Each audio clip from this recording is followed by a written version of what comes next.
Bem-vindos ao nosso canal da Igreja Sal da Graça. Você é o nosso bem-aventurado e está juntamente conosco nessa nossa série de estudos, a psicologia dos justos, né? Estudos este que nós teremos todos os domingos, né? Aqui pelo nosso canal da Igreja Sal da Graça, né? O nosso papo diário, nosso papo semanal, aliás. E nesse momento, ou seja, todos os domingos, nós sempre traremos algo relacionado ao justo, algo relacionado ao ajustamento das nossas vidas, né? E como nós começamos no domingo passado, essa nossa série que fala sobre a psicologia do justo, nós vamos iniciar, né? No domingo passado nós falamos um pouco, fizemos uma pequena introdução, e hoje nós vamos começar definitivamente falando sobre a psicologia do orgulho, né? A psicologia do orgulho, onde nós vamos ter a oportunidade de identificar em nós o orgulho e entender quais são os prós e os contras do orgulho. O orgulho, ele tem seu ponto positivo e seu ponto negativo. E por que nós precisamos entender e saber? Nós precisamos entender isso a fim de podermos ajustar as nossas vidas dentro da vontade de Deus. Então vamos lá, vamos começar a falar sobre a psicologia do orgulho. Então, o orgulho é o nosso primeiro tema de discussão. A ordem, ela procede, uma vez que o homem tem por obrigação manter-se distante dele. Ou seja, Deus nos ordena a ficar distante do orgulho, pois o orgulho é a porta de entrada para muitos males. Nenhum outro traço de nossa personalidade nos parece tão prejudicial quanto quando se é usada sem sabedoria e critério. Ou seja, você vai ver ao longo dessa série de estudo vários pontos que você julga ser pontos negativos de nossas vidas, mas que carrega em si uma potencialidade. Quando usada com sabedoria, você vai ver que ela tem seu ponto positivo também. O orgulho também tem isso. O orgulho tem essa característica. Quando usada com sabedoria, ela traz um peso sobre nossas vidas, um peso de glória, propriamente dito. Então é nosso dever rejeitar o orgulho quando ele não é usado da forma correta. Ou seja, é nosso dever rejeitá-lo totalmente sempre que ele venha fora de hora e de lugar. O orgulho é uma moeda cunhada, né, pelo grandioso rei, né? Bendito seja ele, que nos alertou, né, nas Sagradas Escrituras, por meio das Sagradas Escrituras, sobre o seu uso, né? Quando ele fala claramente, né, o seguinte: guarda-te, ele diz, guarda-te que não te esqueças do eterno teu Deus, porque o orgulhoso geralmente se esquece de quem o criou, como está escrito, e teu gado e teu rebanho se terem multiplicado, e tua prata e teu ouro se terem multiplicado. Por isso tudo, se orgulhe o teu coração e te esqueças do eterno teu Deus. Quizás dirás no teu coração: a minha força e a fortaleza da minha mão, né, a fortaleza da minha mão me conseguiram estes bens. Mas antes, te lembrarás do eterno teu Deus, porque é Ele quem te dá a força para conseguires a riqueza. Se as Escrituras, a lei de Deus, ela alerta a cada um de nós e alerta até os próprios reis para que não se deixem tomar pelo orgulho. Quanto mais a nós, quanto mais este alerta não cabe ao homem comum. Ou seja, se Deus alerta os reis sobre a questão do risco do orgulho carnal, do orgulho mundano, né, afetar os reis, imagine a nós. O que esse orgulho pode nos acarretar, nos fazer? Existem dois tipos de orgulho. O primeiro é o orgulho que o homem sente em relação ao próprio corpo. E o segundo orgulho é aquele que o homem sente em relação às suas atitudes, à qualidade de sua sabedoria e à qualidade de suas obras ou ações. Também o orgulho quanto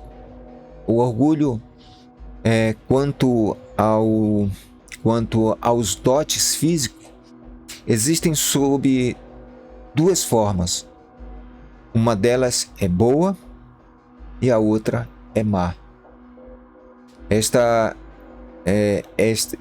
último orgulho acerca do corpo, orgulho acerca do corpo como sendo má, né? Essa atitude ela é considerada pelas Escrituras, considerada por Deus como sendo a vaidade humana, a qual, quando se instala no coração, invade todo o corpo, da cabeça aos pés. Na cabeça, pois assim está escrito: pois as filhas de Sião caminhavam vaidosas e de queixos erguidos. Mas nas mãos e nos pés, como está escrito, que não me calque o pé do arrogante, nem me desvie a mão do perverso. Os sábios judeus, né, os mestres do povo judeu, eles contam uma história sobre a filha do Rabi Hanina ben Tardion. E eles falam o seguinte, que ao passar em frente a dignatários romanos, ouviu-se elogiar a seu modo de andar, e ela esmerou-se ainda mais a andar mais imponente. Por isso teve a sua vaidade punida e acabou morando em um bordel. Ou seja, a vaidade ainda que ela se instale, né? Ainda se instala, ela acaba tendo como habitação os olhos, né? E assim a vaidade ainda ela se instala nos olhos, como disse o mais inteligente dos homens, né? Salomão. Ele disse: olhar fidalgo e língua mentirosa despejam sangue inocente. Na audição, o orgulho na audição, ela se manifesta quando não ouvimos o pranto dos miseráveis, né? Seja nos orfanatos, seja nas ruas, nas sarjetas. Quando estamos na presença dos necessitados, quando estamos entrando em suas casas e franzimos o nariz, seja fazendo aquela cara de nojo, nós acabamos por magoar seus corações. Até na fala, que não faz parte dos 5 sentidos, mas é uma faculdade adquirida, o orgulho pode estar presente quando nos referimos com desdém aos justos e íntegros, né? Por exemplo, né, quando nós, de certa forma, humilhamos as pessoas, humilhamos aquelas pessoas humildes. E muitas das vezes, até dentro da igreja, você vê aqueles irmãos que se julgam ser sábios demais, se julgam ser santos demais, se julgam ser irrepreensível demais, e que quando olham uma pessoa, um irmão na igreja, que ainda está aprendendo, que ainda precisa, que necessita de orientação, que necessita de um direcionamento, que às vezes cai, às vezes levanta, às vezes erra, às vezes tropeça, e ele vai de força em força, ele vai aos troncos e barrancos, mas ele persiste, ele permanece firme nessa caminhada. Quando alguém se levanta e fala em um tom pejorativo, em um tom depreciativo daquela pessoa, ela acaba por expressar, por revelar o seu orgulho, sua vaidade. Esse orgulho, vamos dizer assim, o orgulho do mal. Também, esse orgulho, ele torna-se visível nas maneiras que temos à mesa e nos alimentos que nós comemos, em nossas peças de roupa, na forma como nós vestimos e na forma ostensiva com que imitamos os gentios no vestir. Ou seja, muitas das vezes as pessoas, elas se apegam no texto bíblico que fala sobre usar vestes que não seja de ostentação, vestes simples, e aí ela deposita o orgulho dela na roupa, na veste que ela está se vestindo, na roupa que se veste, na forma como se comporta, né? Às vezes as pessoas elas falam acerca de uma santidade, mas acabam caindo num engano muito grande, que na ânsia de querer aparentar uma certa humildade, ela acaba por enveredar por um caminho onde o modismo, mundano se torna presente em sua vida, tanto no modo de falar, agir, até nas próprias vestes. De maneira que nós temos que ter o máximo de cuidado quando nos vestimos. Tudo isso ele nos serve como alerta quanto ao mesmo ponto. E qual é esse ponto? Nós lembramos nas Escrituras, lembramos da nação de Israel, quando Deus, ele sempre, de todas as formas, procurou mostrar para o povo de Israel que eles deveriam se diferenciar dos povos que os cercavam, tanto nos seus modos como na forma deles se vestirem, na forma de falar e propriamente dito na forma de caminhar, na forma de levar a sua vida, a sua trajetória. Deus, ele de certa forma, Deus ele odeia os orgulhosos, como está escrito, quem se orgulha em seu coração é uma abominação aos olhos do Eterno. A mercê de seus maus instintos, ele não recebe assistência divina. Mesmo que não dê mostras de seu orgulho através de palavras ou ação, abrigando-o somente em seu íntimo, ainda assim o traço será considerado abominação. Nossos amados irmãos judeus, eles conhecem muito bem isso, os seus sábios, eles entendem perfeitamente isso, eles ensinam não que o arrogante de espírito, ele se iguala ao idólatra, como muito bem está escrito, quem se orgulha em seu coração é uma abominação aos olhos do Eterno. E como se lê na lei de Deus, na Torá judaica, não tragas abominações para dentro de vossas casas. Ou seja,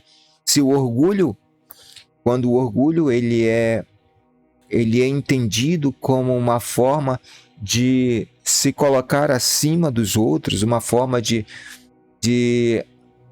demonstrar uma certa superioridade, de demonstrar uma depreciação em relação ao seu semelhante, quando o orgulho assume essa característica, assume essa identidade em nossas vidas, nós estamos praticando uma verdadeira abominação diante de Deus. E quando uma pessoa ela acredita que agindo assim está agradando a Deus e chega diante de Deus, ela acaba levando a abominação para dentro da casa, da sua própria casa, como da casa de Deus, né? Os sábios judeus, os sábios de Israel, eles comparam o orgulho a quem oferece sacrifícios em altares proibidos, porque todas essas abominações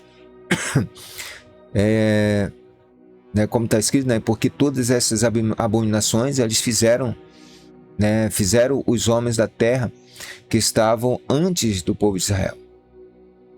E quando nós olhamos, né, e eu gosto muito também de fazer uma leitura dentro do pensamento judaico, dentro da tradição judaica, dentro do estudo judaico das escrituras, no Talmud, os sábios sabinos, ou seja, os sábios de Israel, eles alertam o povo, dizendo que no final o orgulho será rebaixado, ou seja, o orgulhoso será rebaixado. Ou como disse Jó, os elevados serão diminuídos, ou seja, aquele que se orgulha, ele vai ser abatido. Isaías, o profeta Isaías, ele disse que os orgulhosos merecem ser erradicados como as árvores usadas para cultos idólatras, e que as cinzas do orgulhoso serão espalhadas ao vento, e a presença divina ele se afastará. E é interessante quando Isaías faz essa afirmação, ele fala, ungido por Deus, que os orgulhosos serão queimados e serão transformados em cinza. Isso me faz lembrar da passagem de Daniel, quando Daniel fala acerca do Messias, do ungido, que o ungido ele será extirpado. O termo em hebraico para extirpação significa que essa pessoa ela não terá uma segunda oportunidade, ela não terá uma expectativa nem neste mundo, nem no porvir, ou seja, quando a vida dela se extinguir neste mundo, também se extingue no porvir, né? E como isso acontece? Acontece que quando ele for julgado, tanto o corpo como a alma serão queimados e reduzidas a cinzas, e as cinzas da alma e do corpo serão lançados debaixo dos pés do justo. E quando nós olhamos para essa passagem de Isaías, quando fala que o orgulhoso será queimado e suas cinzas serão espalhadas ao vento, isso me assusta, porque o orgulho, ele acaba por sentenciar o homem ao fim da sua existência, tanto neste mundo como no porvir. O Eterno, bendito seja Ele, ele diz o seguinte: eu e Ele não podemos coexistir no mesmo mundo. Ou seja, Deus está dizendo, olha, eu não posso coexistir com o orgulhoso no mesmo mundo. Ou seja, não há como o orgulhoso existir no mesmo ambiente em que Deus está. E mais, ainda tem outra passagem escrita que diz: ao de olhar insolente e coração presunçoso, não tolerarei. Né? A gente precisa ler aqui que o Senhor está falando o seguinte, né? Não ao de olhar, mas sim como o de olhar. Em outro texto, né, da sabedoria judaica, fala que o homem que se vangloria não é aceito nem em sua própria casa, como disse o profeta. O orgulhoso não habitará nem mesmo em seu próprio lar. Por que seria? Porque o orgulhoso não encontra habitação nem na sua própria casa e nem com Deus. Porque o orgulhoso, ele se sente como sendo aquele ente superior a todas as coisas. Se sente superior a tudo e a todos. Trata-se de uma característica que induz a pessoa a buscar honrarias e a querer sobrepor-se aos outros, né? Veja o que aconteceu, né, com Coré e a sua gente como resultado da sua arrogância, vangloriando-se por algo que não lhe fora concedido por Deus. Entraram em grave controvérsia com Moisés, o que os levou a invejar e a odiar a Moisés, Arão, de uma forma insolente. E no final de tudo, todos eles foram tragados pela terra. Coré e as 250 pessoas que o apoiavam. Observe que um orgulhoso é capaz de destruir. Um orgulhoso é capaz de levar muitas pessoas ao engano. Como vemos, o orgulho, a altivez e a arrogância são traços de caráter extremamente negativos. Quando alguém usa adornos para alimentar a sua própria vaidade, acaba esquecendo o eterno. E pior, desprezam os seus mandamentos. Essas pessoas, elas não buscam fazer boas ações, pois elas estão preocupadas demais consigo mesmos. Elas enfeitam o pescoço, que no final será devorado pelos vermes, e não se lembra da alma. Elas não têm lembrança, elas não param para pensar acerca de suas almas. Essas almas que viverão para sempre. Aonde estarão elas no juízo? Ou seja, imagina só, a pessoa não leva em consideração aqui e o agora, e não leva em consideração por vir. Agora imagina, aqui é passageiro, é transitório. Há um tempo, existe um tempo determinado, e no porvir que é eterno. Os homens que lançam mão de adornos, enfeites para atrair a atenção das mulheres, né, cedo ou tarde acabam caindo na licenciosidade e falta de decoro. E as mulheres que se enfeitam para os homens, inflamando seus corações e levando-os a fantasias sobre os pecados que com elas poderiam cometer, serão polidas pelos céus, porque provocam nestes homens a vontade de pecar. Nossos sábios, os sábios, tanto da igreja como também os sábios de Israel, eles proibiram os homens até mesmo de olhar peças de roupas femininas espalhafatosas estendidas no varal. Imagine quão grave é olhar para as mulheres que as vestem. Ou seja, quando o homem ele olha para uma mulher, ele tem que entender que a mulher, ela não é um objeto sexual. O homem tem que olhar para a mulher não como se estivesse olhando para uma prostituta, mas olhando para uma mulher como mulher. E até mesmo as prostitutas, o homem tem que olhar para elas como mulher. Porque se elas estão nessa vida, é porque houve uma necessidade. E havendo uma necessidade, significa que havia uma falta. Elas se submeteram a uma situação para tentar suprir uma necessidade. É errado? É errado. Mas podemos dizer que seja o fundo do poço. O orgulho, ele também gera ambição, pois o orgulho, ele deseja possuir tudo que vê à sua frente.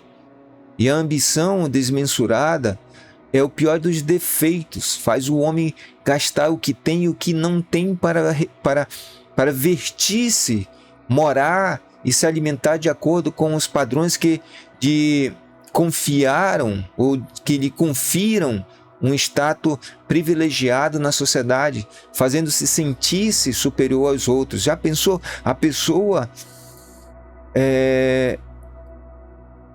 busca um status, busca se colocar diante da sociedade de uma forma que ela não é. Ou seja, o orgulho faz com que a pessoa ela procure estar fora do lugar.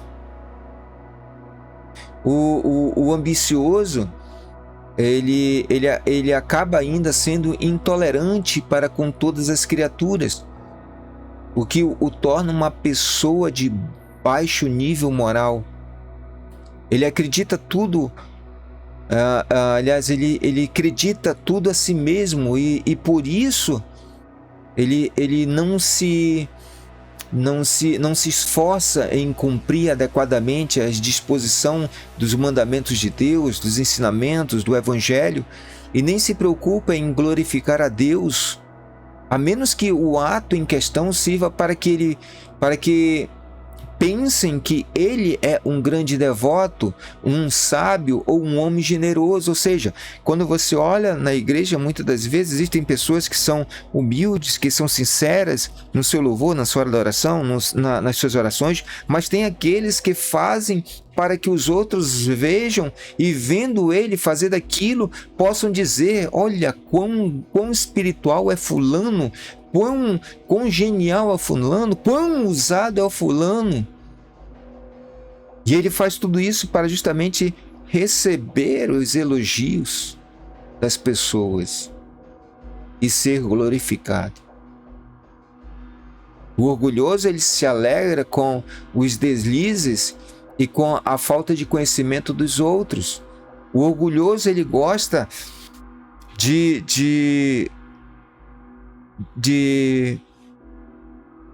se sobressair sobre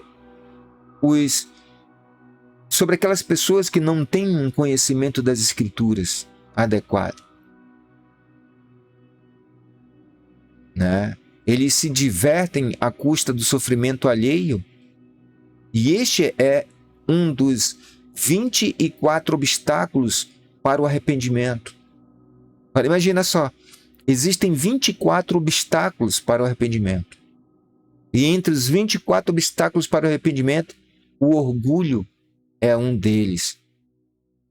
O homem que pratica as boas ações para ganhar reconhecimento e honrarias, ele se assemelha a um requintado cozido. Ou seja, como assim? É um cozido que é temperado com os mais saborosos condimentos, que ficou no fogo por muito tempo e queimou, exalando um odor insuportável, tornando-se impossível de ser ingerido. É uma iguaria queimada. Ou seja, é assim que o homem orgulhoso, o homem que se orgulha de seus atos para ganhar prestígio, é comparado. Ele possui boas coisas, ele possui coisas maravilhosas, ele possui entendimento, possui sabedoria, possui conhecimento acerca das Escrituras, ele sabe o que deve fazer, o que não deve fazer, ele entende das coisas espirituais. No entanto, por causa do orgulho, tudo isso que é bom acaba exalando um mau cheiro, porque o orgulho queimou todas essas coisas. E aí você depara-se com pessoas que você olha assim, puxa, mas como essa pessoa é tão inteligente, mas ao mesmo tempo ela se torna tão rejeitada. Por quê? Porque ela usa tudo isso como uma forma de se exaltar, de se colocar acima das demais pessoas. Não há falta maior para um homem do que orgulhar-se de conhecimentos que, na verdade, não possui e de boas ações que não o fez. Ou seja, se as pessoas acreditam que certo indivíduo conhece tudo das Sagradas Escrituras, né, quando só conhece parte dela, ele deve corrigir a informação. Olha, eu não sei tudo, não conheço tudo. Eu não entendo todas as coisas. Ou seja, nem todas as coisas eu sei. Ou seja, quando a pessoa chega e acha que ela sabe tudo, ela deve se colocar diante dessa pessoa com toda a verdade possível. Diz, não, irmão, eu não entendo todas as coisas.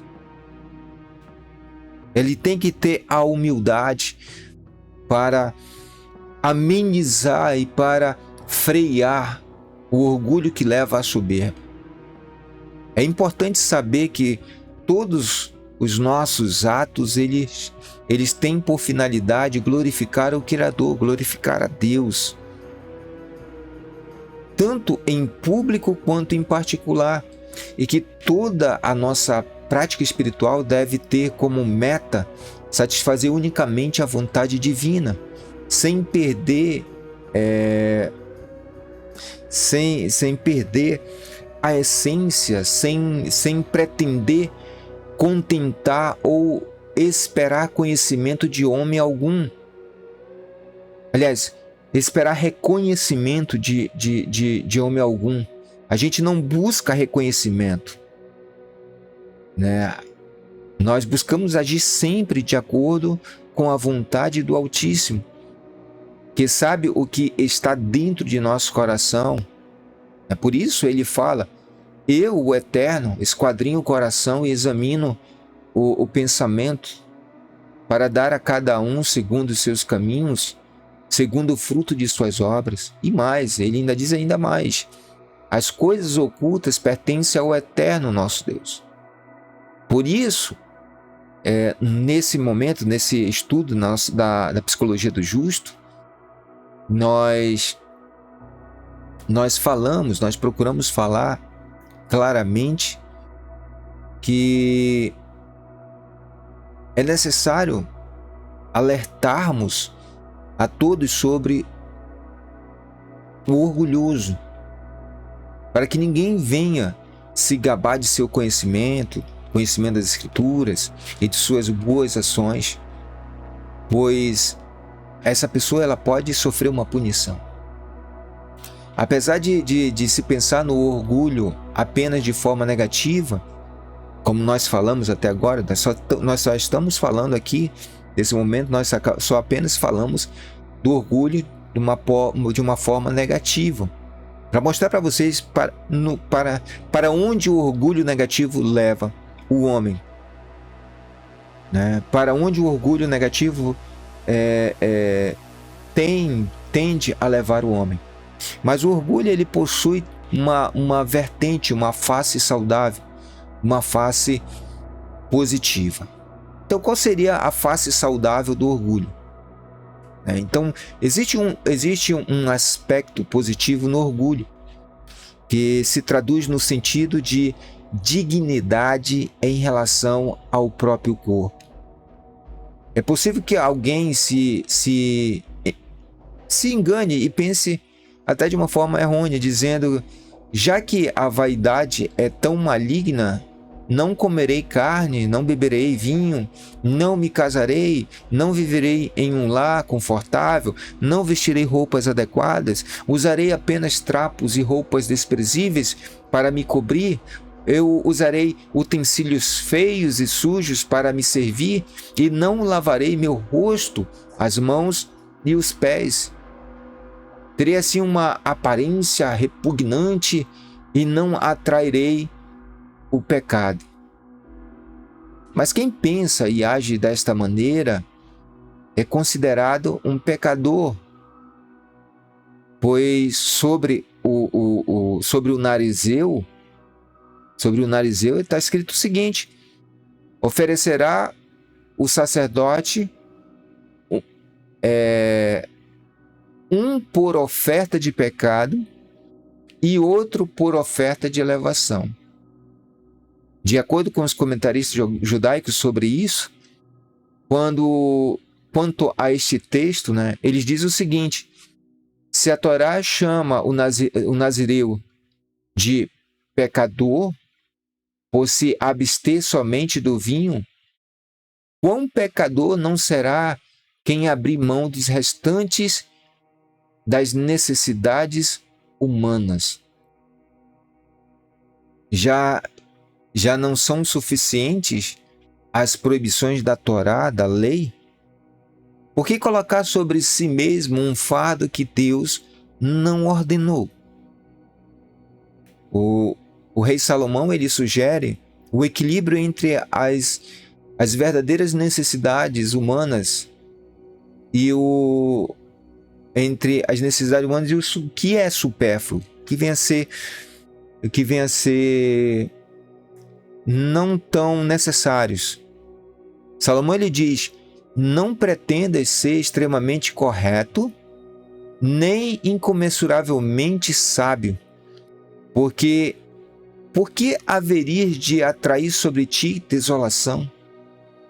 Isso me faz lembrar o que Jesus Cristo diz: olha, não seja demasiadamente justos perante os teus próprios olhos. Ou seja, quando eu me torno justo demais perante os meus olhos, eu estou sendo soberbo. Porque eu estou afirmando que eu não tenho falhas, que eu sou perfeito. Isso é uma mentira. Eu sou imperfeito. O modo correto de se conduzir na vida é agir com retidão em tudo que se faz. Seja nos cuidados com a própria saúde, no lar, nos negócios e no comportamento. Observe que nós precisamos ter cuidados com a nossa vida. Cuidados com a forma como nós vestimos. Nós devemos procurar usar vestes que sejam confortáveis, que sejam saudáveis ao corpo, que protejam o corpo, que resguarde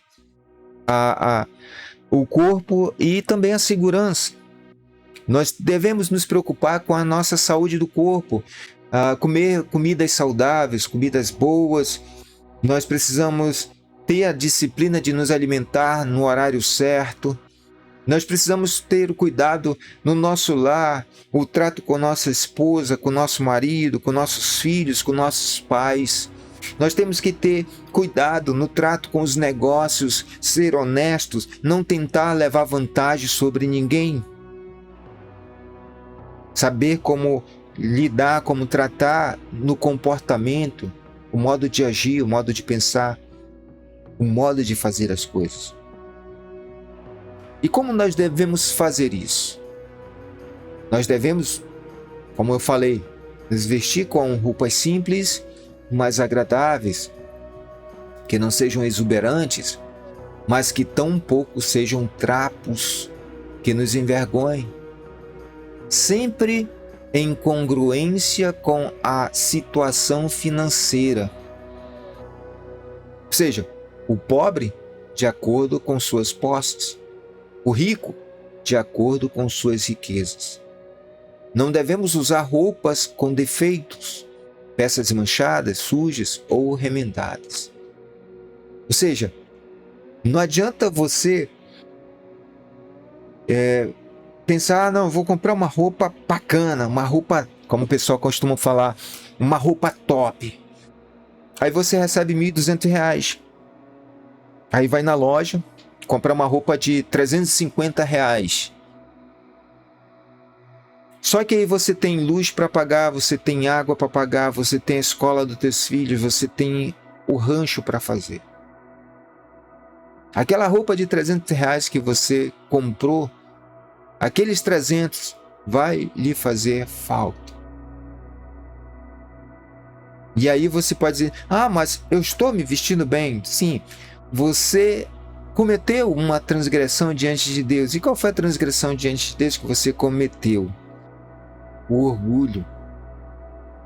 Mas eu quero me vestir bem. Se vestir bem não significa comprar roupas caras. Se vestir bem significa saber como escolher as roupas. Não é a marca propriamente dito que vai te dizer a qualidade. Então você tem que saber, ou seja, você tem que, a primeira coisa você tem que observar quanto você ganha. Você pode até ir para a igreja, para o culto, ir para a missa, e aí às vezes você senta no banco, você olha para uma pessoa e vê, poxa, mas aquela pessoa está se vestindo tão bem e eu estou me vestindo tão mal. A primeira coisa que você tem que fazer é entender o seguinte: para que servem as roupas? A roupa serve para quê? Para conforto do corpo, proteção do corpo. As roupas servem para proteger e servem para promover conforto. Você tem que procurar saber se essa roupa te faz bem, se você se sente bem. Não é a marca. Hoje as pessoas elas mergulharam de cabeça na onda do consumismo desenfreado e buscam por marcas. E às vezes marcas não traz conforto nenhum, só traz às vezes prejuízo. Porque você às vezes usa uma vez só a roupa e depois fica lá jogada no canto. Da mesma forma, nossa preocupação também está relacionada com a nossa alimentação. A nossa alimentação deve seguir o mesmo princípio das vestes. Não devemos nos empanturrar com guloseimas caras e nem oprimir nossos estômagos comendo pouco. Nós devemos nos alimentar o suficiente para termos saúde. E a comida deve ser saudável, limpa e saborosa. O mesmo também se dá com o que bebemos. Ou seja, com aquilo que nós estamos consumindo, que estamos bebendo. Da mesma forma, os utensílios que usamos à mesa para comer, que não devem ser sujos ou quebrantados, para que não nos aborreçamos quando estivermos nos alimentando. Mas a minha família é humilde. A minha casinha é um casebre, é uma tapera. Não importa. Se você mora até debaixo de uma ponte, mas se você tem um zelo, você valoriza aquilo que você possui. Isso é uma das coisas importantes que as pessoas não estão tendo hoje em dia. Valorizar o que possui, mesmo sendo pouco, mesmo tendo um valor muitas das vezes significante. Mas é o que temos. É isso que temos. E o que temos, nós precisamos nos alegrar. Nós precisamos nos orgulhar. E acima de tudo, nossas mesas e camas devem estar sempre limpos, como tudo mais em nossas vidas. O corpo deve estar sempre asseado, a face e as mãos sempre limpas. E aí você pode até me perguntar, mas Paulo Neto, nós estamos falando da psicologia do orgulho. Sim, observe que o que nós estamos falando aqui são de vários elementos, várias coisas que estão presentes no nosso dia a dia, que fazem parte de nossa vida, mas que possuem uma relação diretamente com você, comigo, e que serve de mantimento, insumo para o orgulho bom e o orgulho ruim. Nós estamos aprendendo a alimentar o orgulho saudável. Nós estamos falando do orgulho sadio. No início nós falamos sobre o orgulho ruim. Mas agora nós estamos falando do orgulho sadio. Por isso que nós estamos falando. A questão das vestes não é uma questão de ter as melhores vestes, é uma questão de entender a tua situação financeira e saber que você não pode ter uma calça de R$300, mas ter uma calça de 50 que é tão boa quanto aquela de 300 e que vai te proporcionar um bem-estar e que não vai pesar na tua família. E você pode se orgulhar do pouco. Ou seja, quando Cristo disse, você foi fiel no pouco, eu te colocarei no muito. Se você se orgulha do pouco que tem, mas esse orgulho te traz alegria, te traz satisfação, esse orgulho te faz entender a vida como ela é, entender a vida da forma plena, e que esse orgulho te ajuda a crescer, você acha que você vai ficar aonde você está por muito tempo? Você vai saber como trabalhar a tua vida para poder se orgulhar daquilo que você vai ter ainda. Nós devemos ter em mente um pequeno preceito que diz o seguinte: o Eterno, ele fez o homem para a sua glória. Olha só, Deus fez o homem para a sua glória. Por essa razão, tudo o que o ser humano faz para melhorar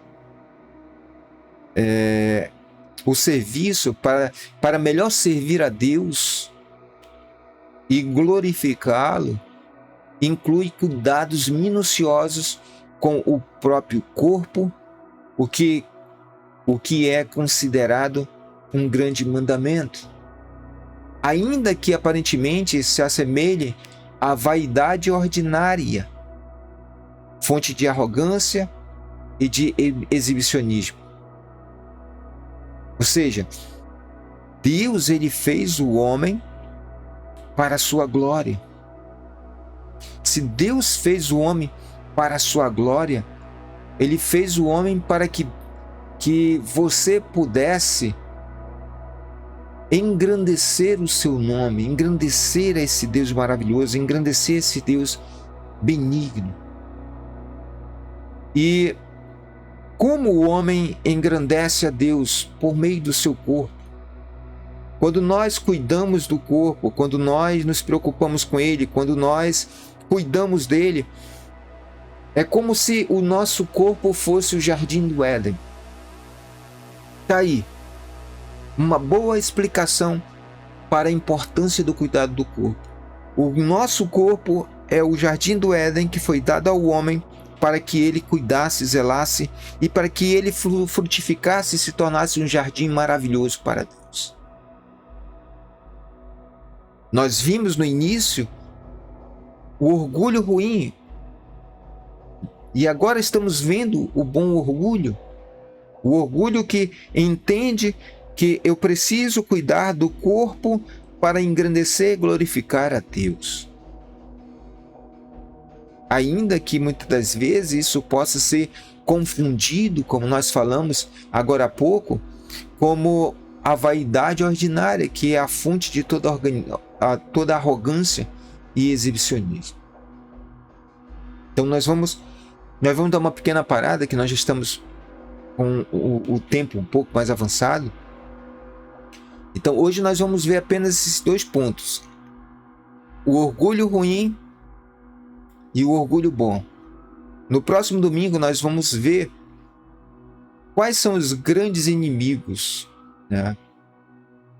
Aliás, nós vamos ver o grande inimigo do homem, ou seja, nós vamos ver